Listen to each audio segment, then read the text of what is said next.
Hey there, welcome to LSAT Demon Daily. I'm Nathan Fox, one of the founders of LSATdemon.com and the weekly podcast Thinking LSAT. With me today is Josh Mansfield, a teacher with LSAT Demon. Josh, we've got an email from Madison with a subject of love the podcast. Nice subject. Always happy to hear that. Yeah, thanks. Hello. I wanted to start by saying I love your podcast so far. I'm just starting to study for the LSAT as I'm graduating in May with my bachelor's. I plan to go to law school in August of fall 2026. Luckily for me, based on other horror stories from students using other prep companies, I've started my studying with you guys right off the bat. I'm catching up on podcasts right now, currently on the January 14th episode. I'm just curious if you guys have any advice for me to avoid getting into any bad habits when it comes to answering questions and having to backtrack. What good habits should I develop from the beginning? Thank you, Madison. Thank you, Madison, for writing in. It's easier than you think. You just need to understand what you're reading. You have to realize that the questions are solvable as they exist on the page with no prior knowledge. And there's a lot of really bad advice out there about LSAT prep. I want to give Thinking LSAT episode 500 a specific shout out here. On episode 500 of Thinking LSAT, we went through a long list of LSAT myths. And I think that somebody who's just starting out might want to go through those myths and just make sure that they're not thinking about the test in broken ways that are commonly taught by other prep companies. They can make it look hard. And it sometimes seems like they're intentionally trying to make it look hard. I think probably what they're doing is they're just trying to sell magic beans, and they don't realize that those magic beans are actually making the test harder for students. But bad habits, most people go too fast. Most people attempt too many questions. Most people don't understand that it's not a test of like close calls between wrong answer choices. Most people spend too much time in the answer choices, not enough time understanding the actual passage.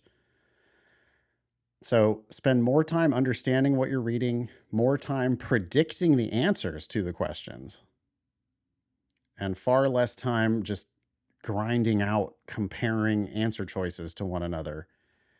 You'll start to see how easy the test actually can be if you just don't force yourself to do every question. Do force yourself to understand what you're reading. What more do you want to say to Madison? Yeah, I would say two other things. The first, a throwback to a Demon Daily episode, maybe a month and a half or so ago. And it was just such good contextualization. Students who are struggling with the test will often say, I narrow it down to 2 and I pick the wrong one. Yep. And I ask my students now, how often are you eliminating all 5 answer choices? How often are you narrowing it down to 2? And whatever the number is, if you're struggling with the test, it should probably be the inverse, right? I think you were the one that said this, Nate, and I realize it's true for me. I eliminate all 5 answer choices significantly more often than I come down to just 2 and say, oh, it's one of these 2. Significantly more. And that means you're using your predictions well, if that's what's happening. Yep. So that's the first piece of advice. The second piece of advice, I'm so glad that you love the podcast. Do not replace doing questions with the podcast. Yeah. There's great advice, and I can tell, I can think of tons of pieces of advice that I got from the podcast when I was a student, but questions need to come first. And your hour a day of LSAT needs to be active, test level focus, working on questions, reviewing what you get wrong. And then with that extra time, your commutes during, your lunch break, whatever, please listen to the podcast, get some advice there. At the gym. At work. Don't replace your questions with the podcast and think that you're studying. Yeah, totally. And by the way, the same advice goes for coming to our live classes. I mean, I think that my classes are great. I think Josh's classes are great. But if you think you're going to just go to Josh's class, sit there passively, and that's going to be your LSAT prep, I would prefer that you log on to the Demon, hit drill, and work through questions on your own. You've still got written explanations there. You've got video explanations there. You've got the ask button on every question. So there's tons of ways that you can get help.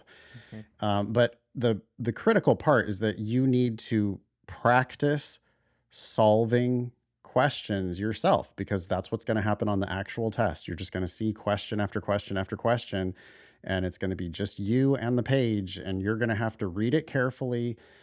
You'll realize that it's easy. If you do it our way, you'll start to realize more and more how easy it actually is.